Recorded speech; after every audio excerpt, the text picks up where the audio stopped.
the big faces. I love listening to it. Kane Sims. Kane Sims. Kane Sims, the one and only. Britain's finest, Mr. Kane Sims. Dustin Coates. I like it when you guys are together and talking about boys. Without further ado, welcome to the show.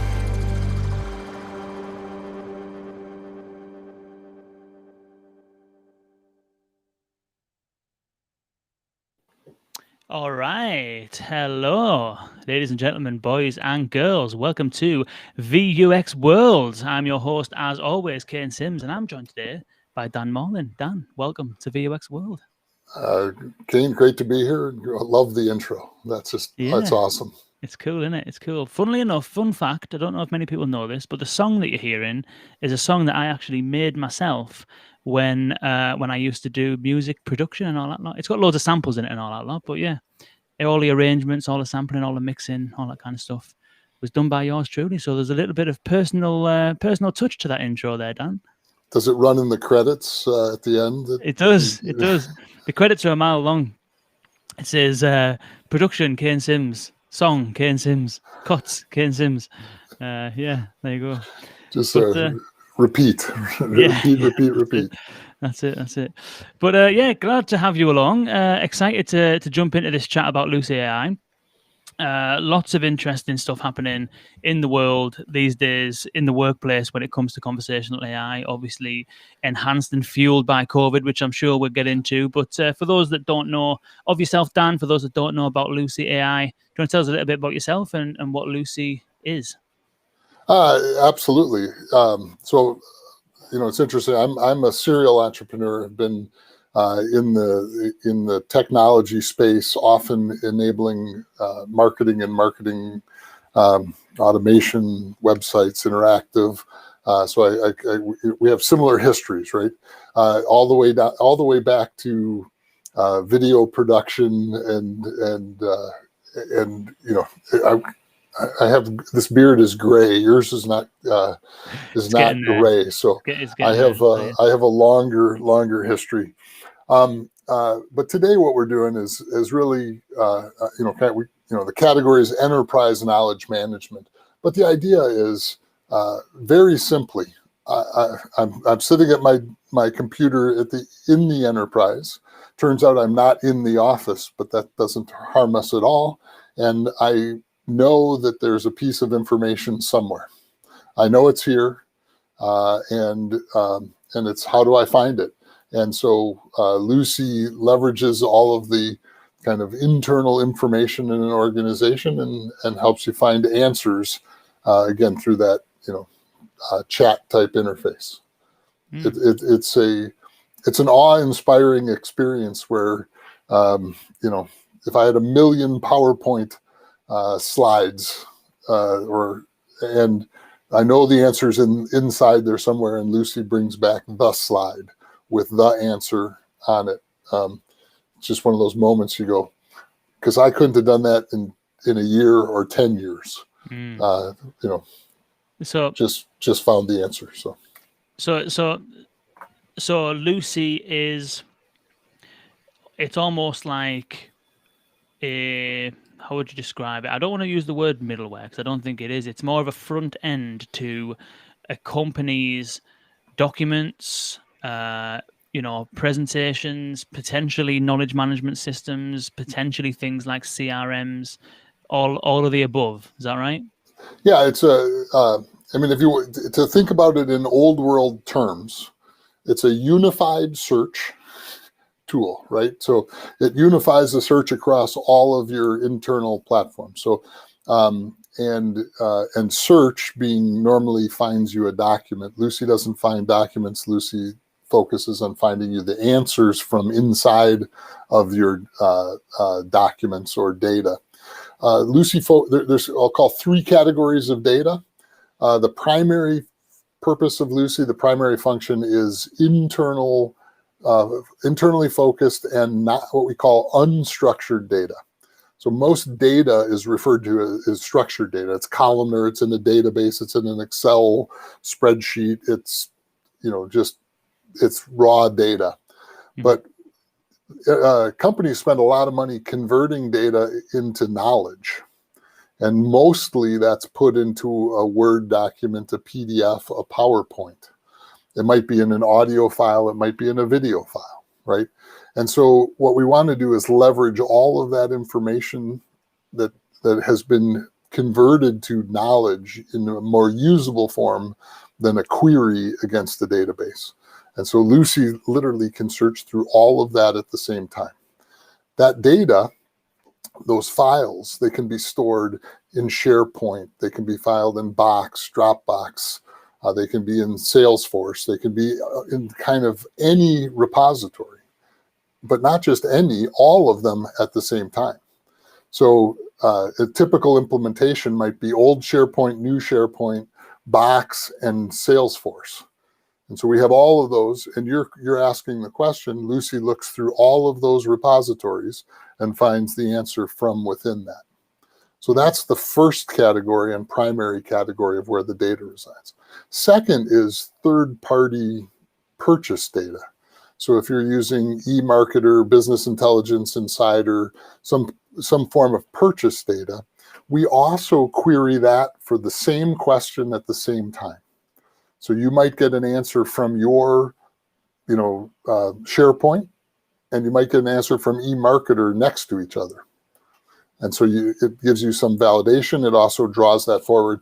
And then the third category is kind of a systems integration where more structured data exists. And so that's where Tableau or Power BI dashboards could be drawn forward, Knowledge Hound, other kind of third-party systems or internal systems can all be drawn forward. So again, I ask a question of Lucy, I might get, the top 3 answers might come from different PowerPoint, a PDF, and a video file. I might get a 4th answer from Business Intelligence Insider, and a 5th answer from a Tableau dashboard. Boom. And I do that, and it happens in seconds. You mentioned video there. So what are you doing? Transcribing and searching video transcripts and dropping people off at the appropriate point in the video as well as exactly. Both video and audio files. If I ask a question, hey, what tell me about the increase of use of couponing in social media during COVID, and it turns out there's an hour-long focus group, and somebody asked a question at the 22-minute and 30-second mark. That video comes up queued to that moment. It's leveraging the transcription. It's doing screen recognition. So if there's things on the screen, we can pull that forward and search from those things too. Interesting. So I think there's a couple of questions I have around the 3 different categories, because I'd be interested in learning a little bit more about certainly on the structured data, where you've got systems that potentially have APIs access and things like that. So we'll delve into that in a minute. But from where we are now, so let's just summarize where we are now to see if I've understood it correctly. So we've got Lucy AI as a conversational front end chat. Is it voice chat? Voice? We're not doing voice today, though we have voice completely enabled. Most of our answers are graphical in nature, so the voice becomes one way. It's not like you can read back the video, or present that PowerPoint slide in the same light. Although we do have the capability of kind of a summary of the answer that we're doing that can happen in the chat and could happen through an audio interface. The audio part is easy. I will also say, if you have Siri, audio still introduces errors. It's not perfect, so you just have to watch the transcription too. Yeah. Oh, yeah. Definitely. Yeah. But voice might increase the speed of the input, but it might give you a more complex things to deal with because people talk differently than they type. But nevertheless, it's a conversational interface where you can type a query. It searches those 3 different types of data categories, PowerPoints, PDFs, Word documents, any subscription services or third-party data that you might have access to and pull in, plus structured data like Power BI, anything like that, query systems and stuff like that. The question, the devil's advocate question that I think is interesting to get into, because last time we spoke, you had a good answer for this.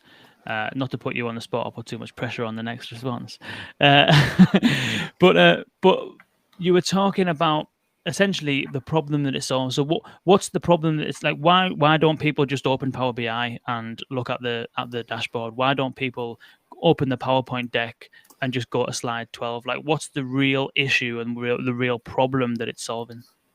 Well, it's funny because if you just think about your own laptop, your own computer, your own hard drive or storage device, I can't even find what I know is on there sometimes, right? I know I did this PowerPoint, I know it exists, and I still have trouble finding it. But if you think about it from now, I have a work group of 12 people, and I'm in a department of 100 people, and I'm in a division of 1,000 people in a company of 20,000 people. How do I find what is available to me that might have been published by you, somebody down the street, somebody in another building, somebody in another, city, somebody in another country? And so we have that capability, just saying, hey, if it's available and published, and again, not my private documents, but that shared work group file, the research that we publish on this product. If I'm in a company and product A does research and product B could use the same research, how would they find that? Or similar research, those types of opportunities.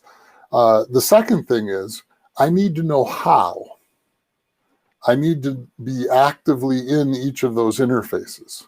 So if you think about, again, the 3 categories of data, so I have a question I'm researching, and I might go, hey, I think Kane did something. So I pick up the phone and call him, or I text him, or I, however I chat with you, right? Whatever technology, I Slack you, say, hey, do you have that research you did?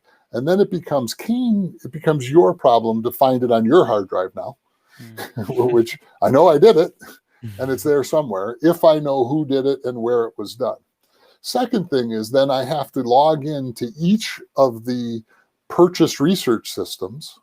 So, I have to know I have to have a username and password. I have to know the interface, and I have to log into, BII and eMarketer and, again, whatever else you're buying, Nielsen, wherever those things are, and do that research. And then I have to go to my internal system, where I might even have 3 internal systems. So we have a dashboard system using Tableau or Power BI, likely one or the other.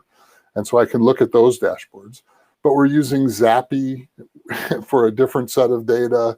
We're using Knowledge Hound for a different set of data. So I just had to log in 5-6 times. I had to bother Kane and ask him to do something for me. And all of which is delayed by both the activities, but turns out Kane's doing a podcast right now, so he can't even get to it for an hour and a half, right? And so the ability to do that all in seconds, but the other piece is not limited by Lucy; it's enabled by Lucy. When I say that, if I find that PowerPoint slide, I can still get to the deck. If I find the answer in eMarketer, I can click through and it'll take me into eMarketer, if I'm single sign-on, logged in, and take me to that interactive piece. If I'm in Power BI or Tableau, I can interact with the data in Lucy, ask whatever is in that dashboard, but I also can click through and get taken to Power BI, to that dashboard, and be in the system. So it's a GPS to help you find where that data is.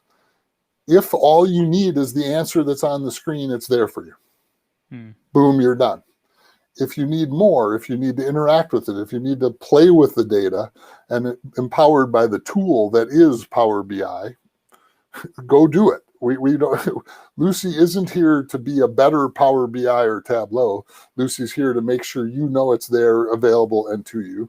It's there to make sure you're taking advantage of all the subscriptions to all the data you own and have and you're spending money on.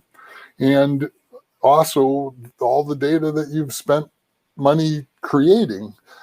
We have a crazy fact.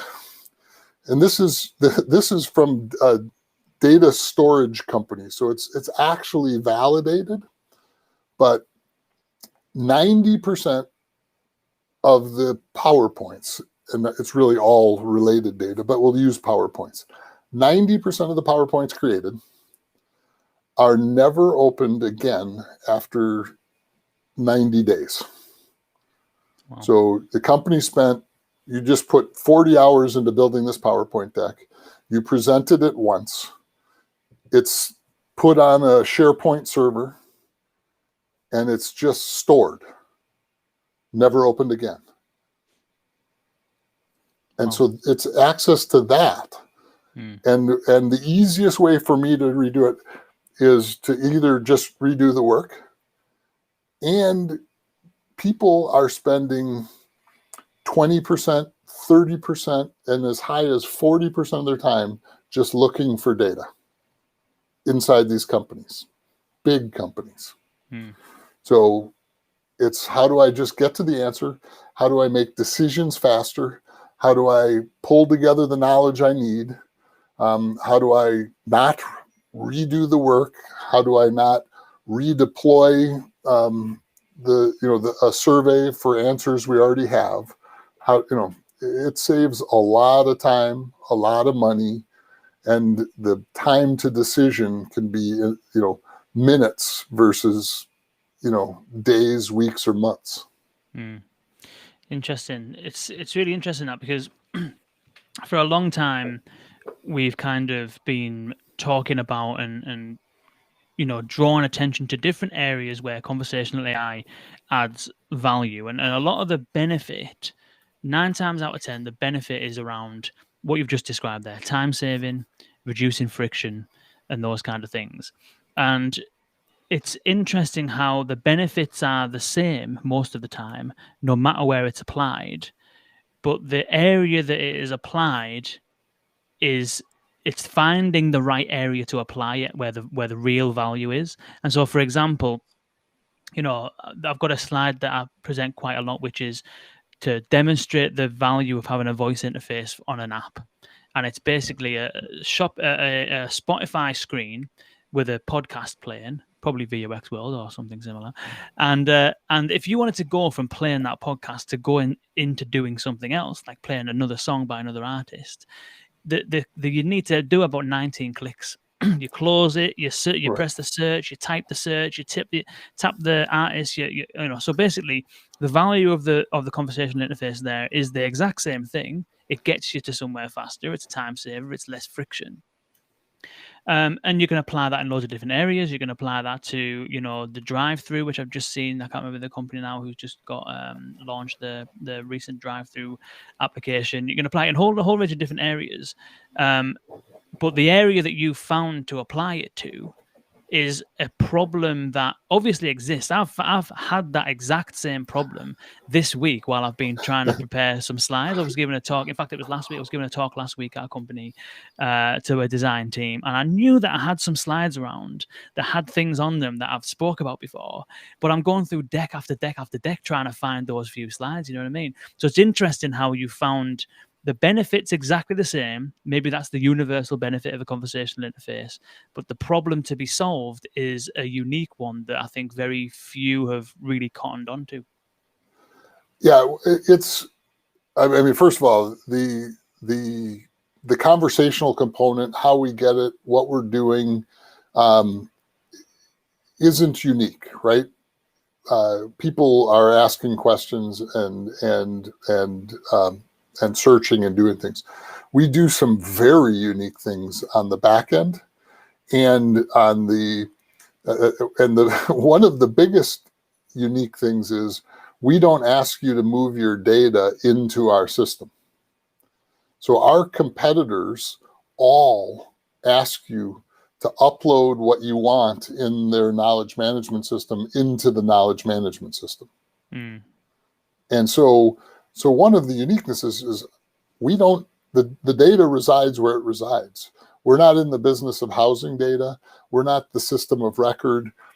When you think of it from a security standpoint, that document is still on your SharePoint server. That data is still in your Power BI. The third-party data being different, but it's not as security-minded because you bought it on the outside and anybody can buy it. So the idea being, we don't ask you to do that. We don't ask you to spend time uploading, making sure it's there. It's just there because you put it out, because you stored it where you always stored your data, which is a huge thing. It's automatically tagged. AI is doing all kinds of things to allow you to find that data.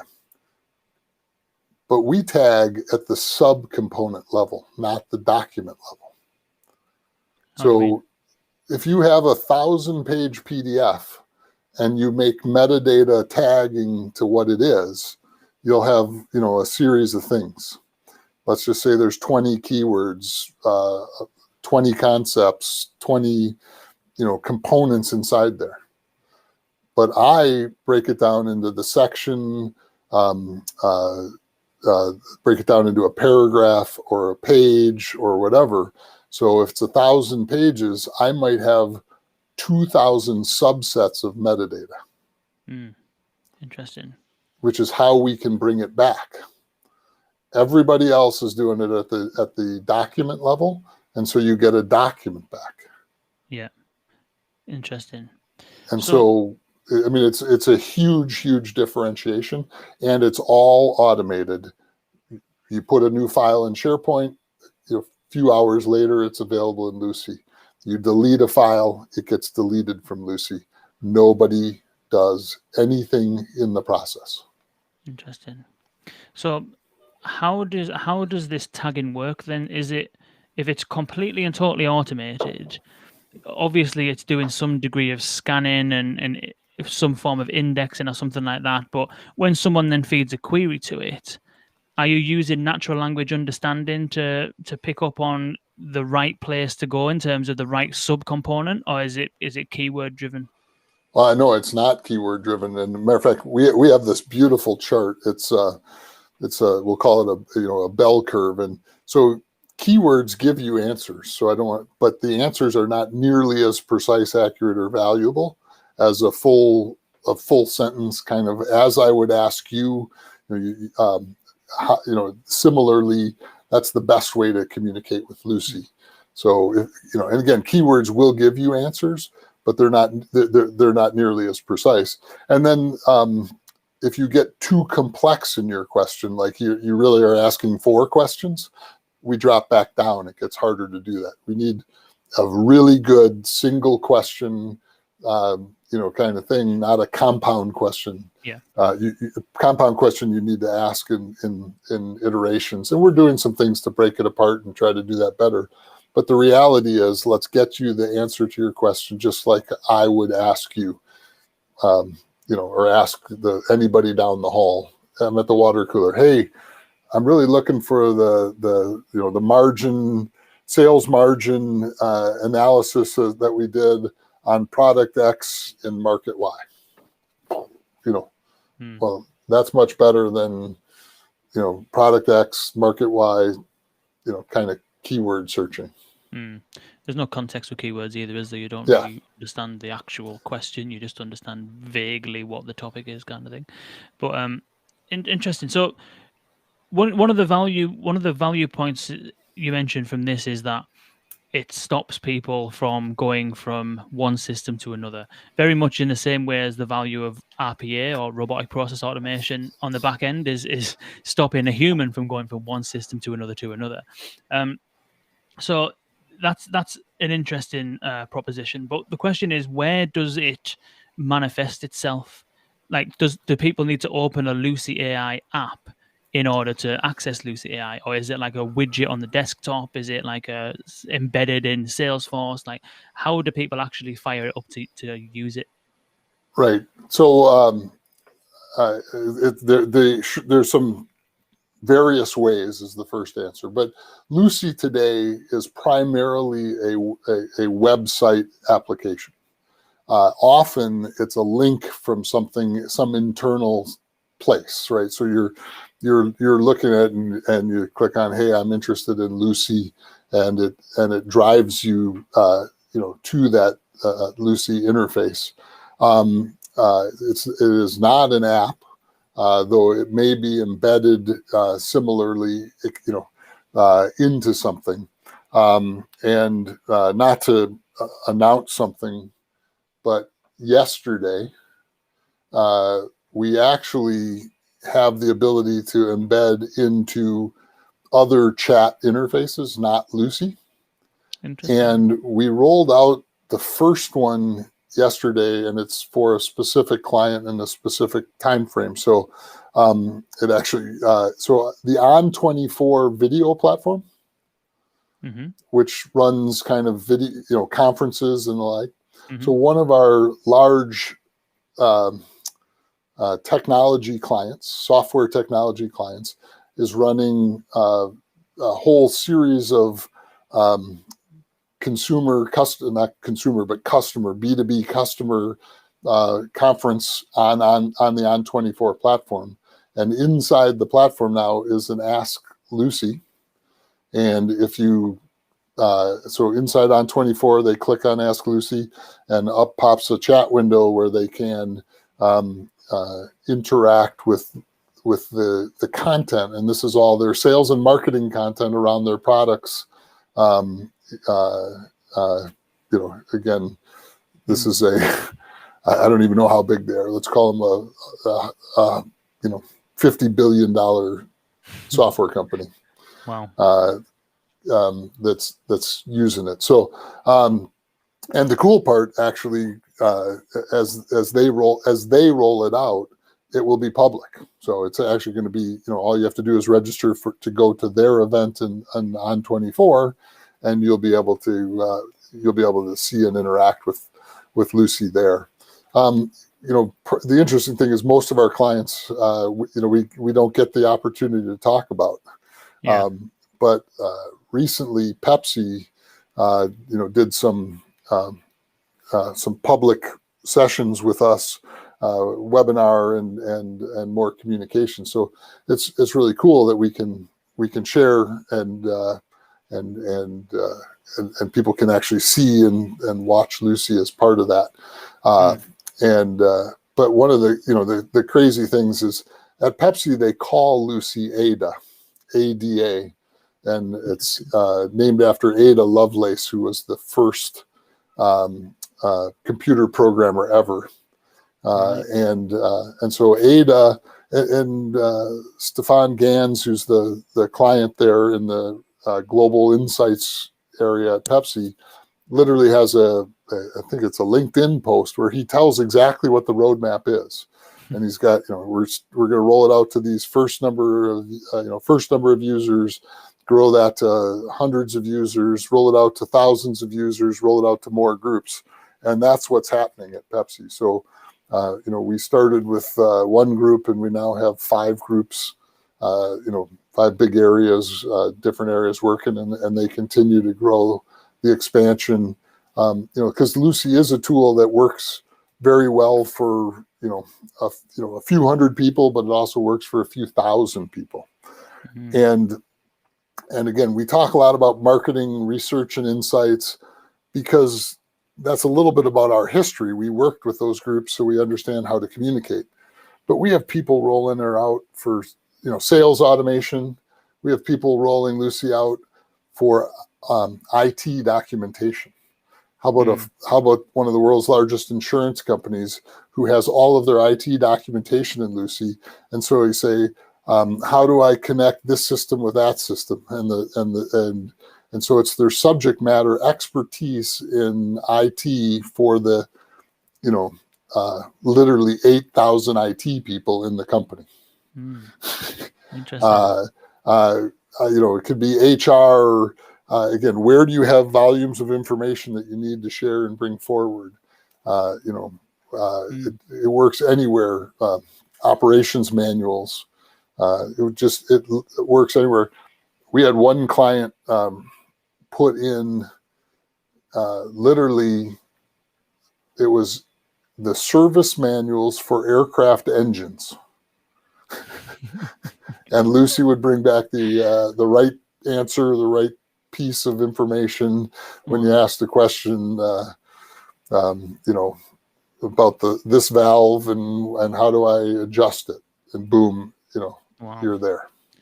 It's interesting that, because I mean, there's a few things I could see potential for. One is, you mentioned there that Lucy can be integrated into other bots. I can almost see, or at least in my mind, what the knock-on effects would be, and whether you can talk about this or not, I don't know. But one is that if you can integrate into other things, then obviously we're all aware of the growth around Microsoft Teams and everybody jumping onto Microsoft Teams over the last 12 months and before that, working remotely and all that kind of stuff. And subsequently, obviously, using platforms like Power Virtual Agent and things like that, and integrating those bots into Teams for things like kind of things that you touched on, really, IT support, HR support, those kind of internal teams that support the business, automating some of those transactions, some of those queries. So one is, I can see real value in getting this plugged into something like Microsoft Teams, whether that's something, I'm sure that's something you're already thinking of. But then also, you said that one of these clients with On24 is thinking about releasing stuff publicly.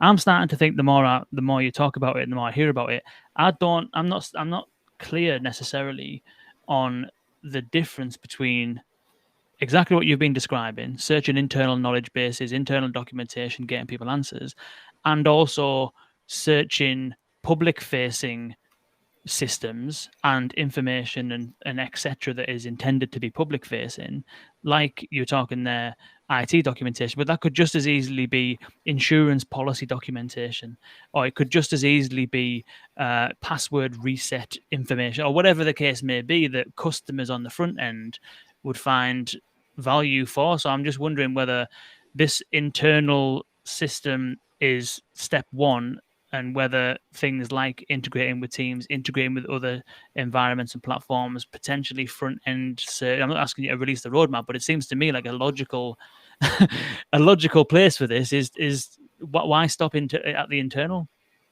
Well, so first of all, so much in what you just asked. Let me address Teams and Sorry, Slack. I'm getting away. Getting away with myself here, because I can just you can just see the huge potential. Right. So Teams and Slack, being the two largest kind of communications platforms that are happening in this world. So, and Slack is different than Teams, but they have some of the same functionality. And I will, without announcing anything, say I have beta software running Teams and Slack and Lucy right now. So I can do a query from those devices, and so that will be in market. I'll just say it, assumably this year, where you can make a request, ask, in effect, ask Lucy inside those chat environments, and Lucy will provide answers. Again, just an awesome space. The public-facing thing really is available. I'll say it's absolutely available today. It's just about the data that somebody puts in there and how they decide to expose it. So, majority of our clients are using single sign-on from their environments to secure data. But as you start looking at,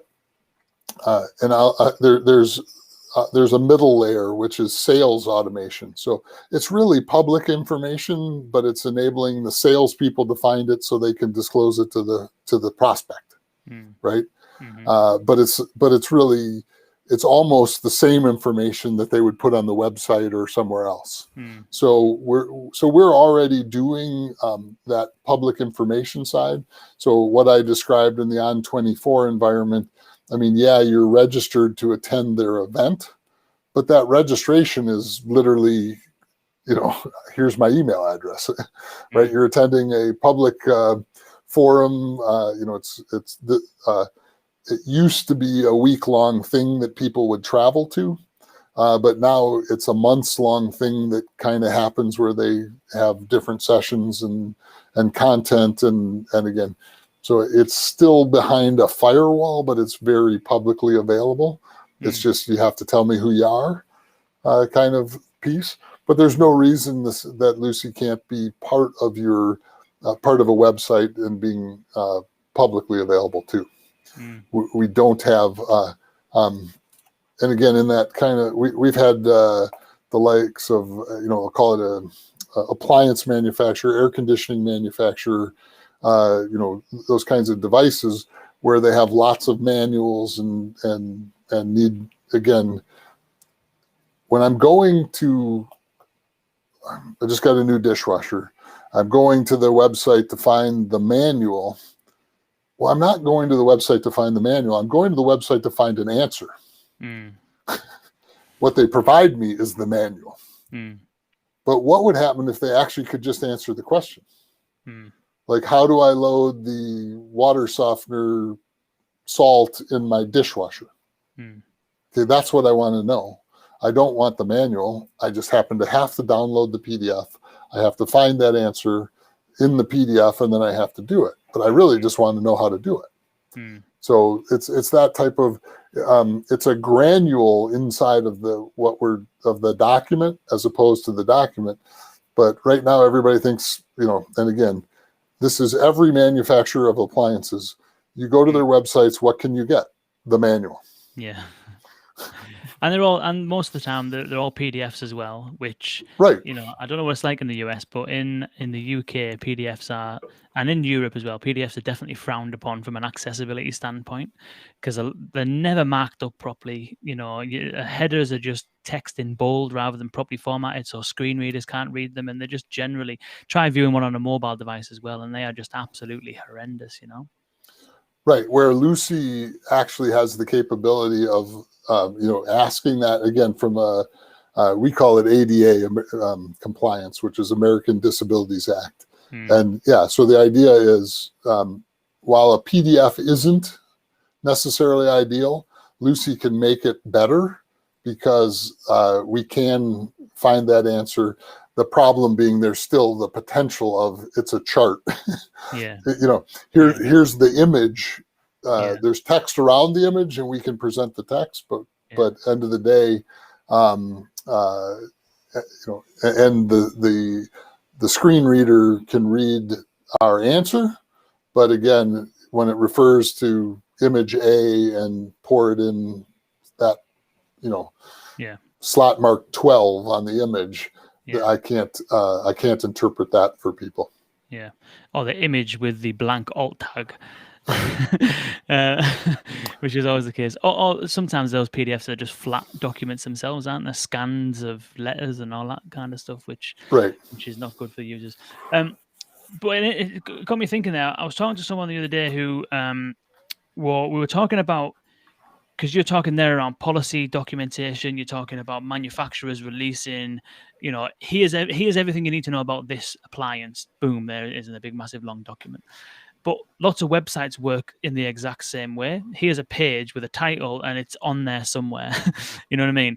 And so content teams now and marketing teams are in this position where most of the time, 9 times out of 10, their content has been hard-coded, if you like, into a CMS, and that's where it lives, that's where it belongs. And the way that is surfaced is on the front end of a website. But all of a sudden you build an app and you want the same answer to the same question or some similar content, you now need to go to your CMS, take that content, duplicate it into your app, and then it exists there. Then all of a sudden, if you want to send an email, newsletter or an email campaign's going out and you want to try and find that content. So now you've got content in 2 places and you take it into a different place and you stick it into your email system and you reword it or whatever. And so you've got content floating about all over the place. There's no single source of truth. And so a lot of content teams at the moment, and have been for the last few years, are trying to get away where you can have specific pieces of content that are there to serve a specific user need, and that they are accessible either through a headless CMS or via API, so that that exact piece of content lives independent of the website, lives independent of the app, and independent of your email system. And all it is wherever it needs to be served, it's served from that central location. And there is huge work going on in lots of government organizations are trying to do this. Lots of insurance organizations, the same kind of thing, trying to just trawl through all of their content, understand exactly what need each thing is fulfilling, break it up into bite-sized chunks, and then put it into a place where it can be accessible from any system. But that's almost exactly what you've just described that Lucy is doing.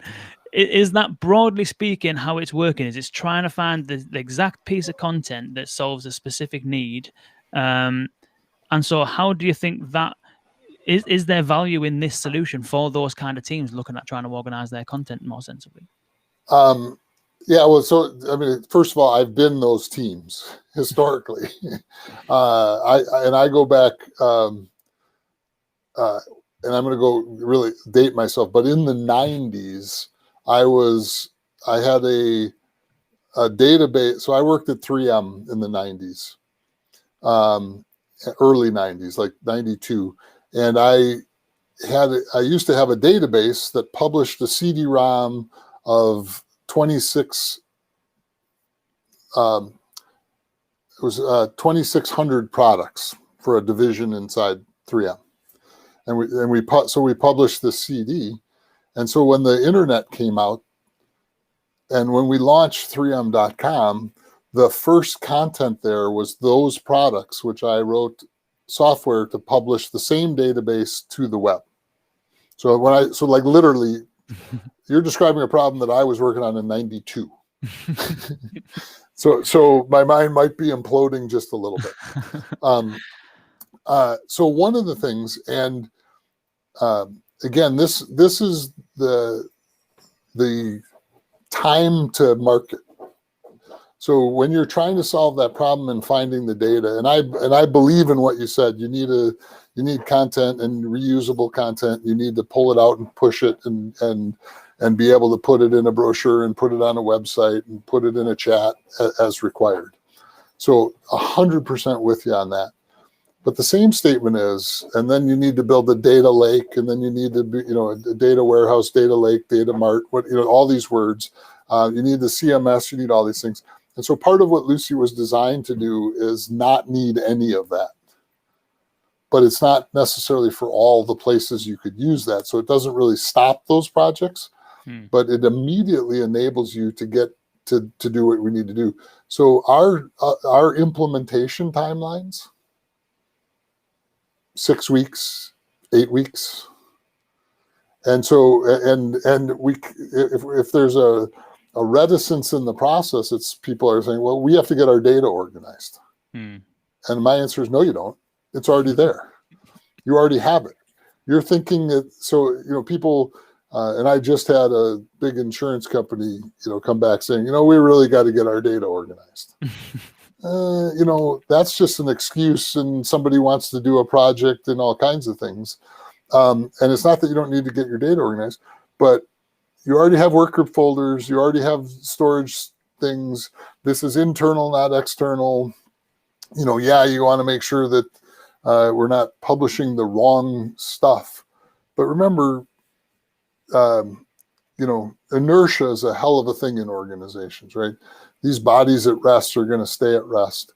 And the value proposition is, well, turn it on with the data that is organized. And then each week or each month, add 6 new data sources. Right? It doesn't all have to be there day one. But the more it's there, the better it is. And what we try to do is say, hey, focus on a use case. What's the purpose? And match the data you put in there. So we don't just want all the data if there's no use case for it. Let's start with, we're going to do this. And so this is the data we need. Then we're going to do this, and then this is the data we need. And then we're going to do this, and then this is the data that we need. So over time, all of the data gets in there.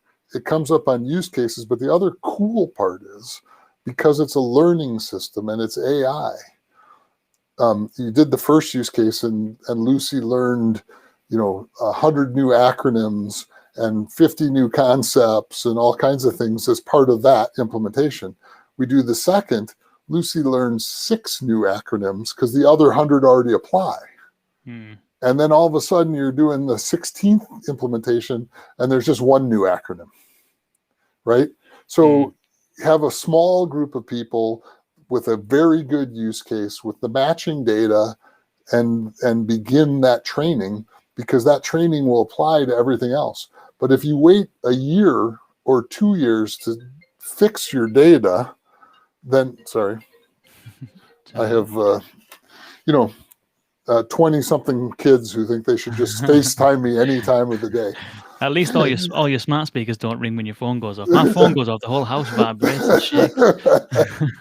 Well, I'm at the office. The only smart speaker here is this one. So by waiting 2 years, you lose 2 years of learning on the AI. So why not begin now?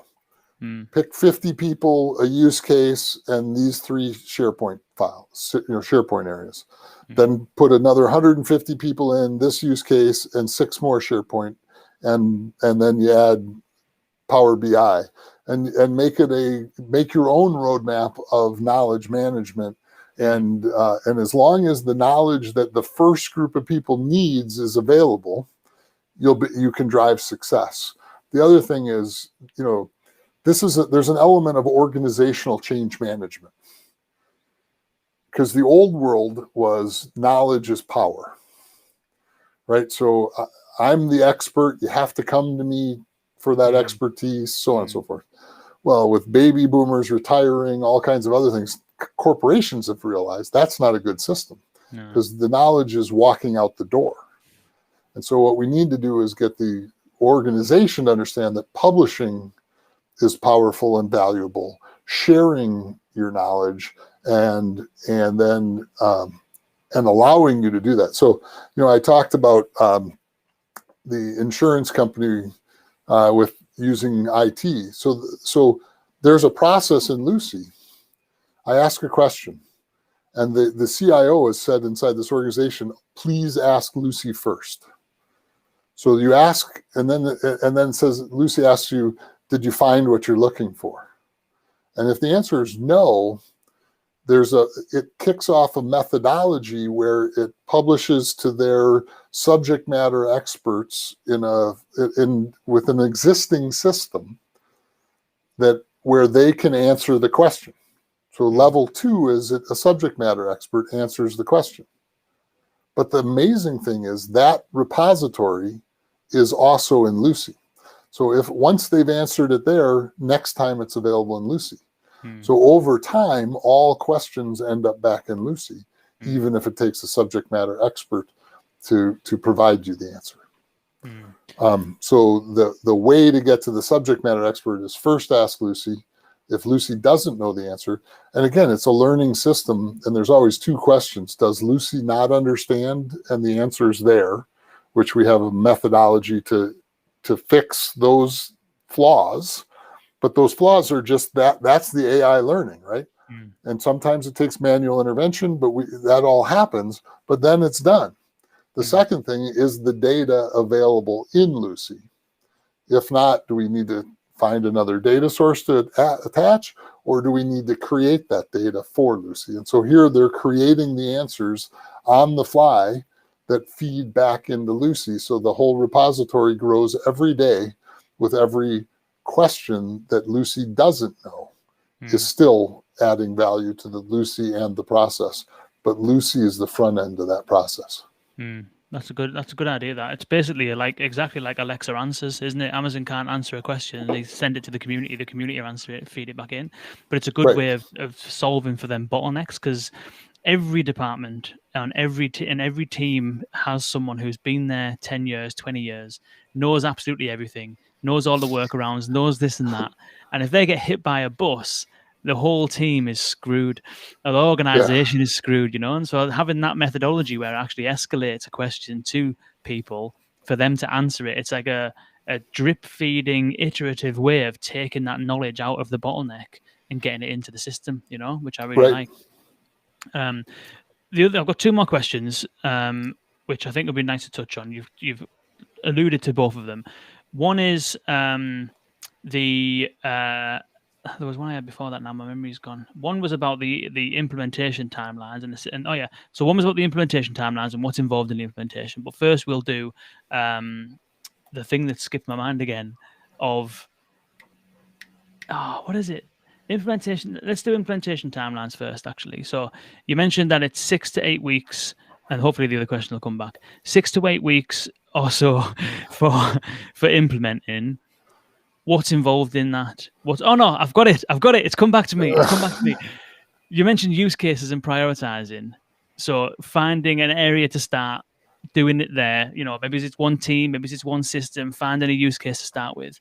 So there's lots of different methodologies of prioritizing use cases, and it will differ depending on whether you're doing something for a contact center. For people listening, if you're doing something for a contact center assistant, if you're doing something for a chatbot, if you're doing something for a voice assistant, various different methodologies that you can use to put a roadmap together and a strategy together.